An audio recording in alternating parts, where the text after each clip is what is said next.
Hi, my name is Nathan and I'm from Los Angeles. Judaism seems to be pretty cookie cutter, and the Torah doesn't really specify how it can be individualized. So my question is, how can I find my uniqueness?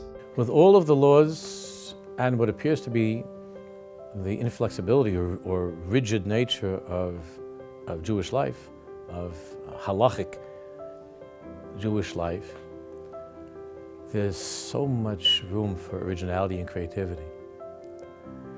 Because the great Kabbalists revealed to us that each and every one of us has, even though we come from one common brotherhood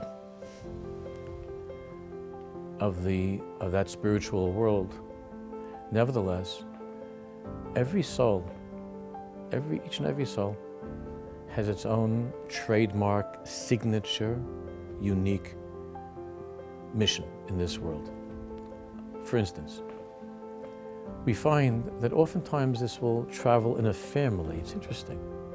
In the Talmud we're taught that one rabbi asked another rabbi, Avuch, your father, b'may zohir tvei.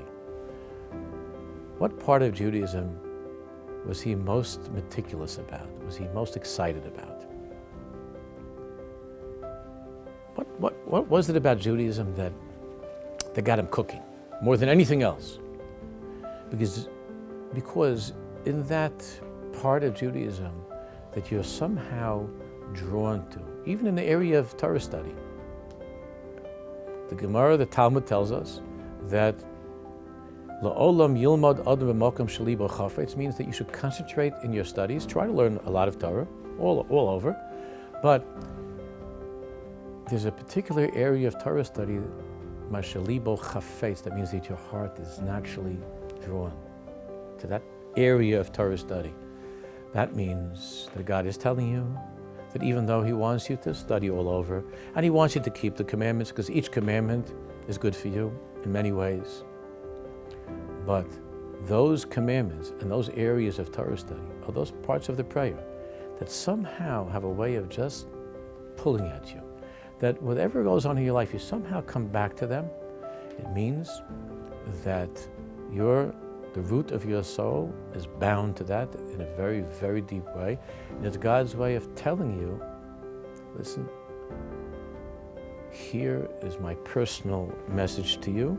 I want you to do your best to live a healthy, holistic Jewish life, because all the commandments are great and all of them are going to serve you well. But pay special close attention to those parts of the Torah that are pulling at you, that just come back to you.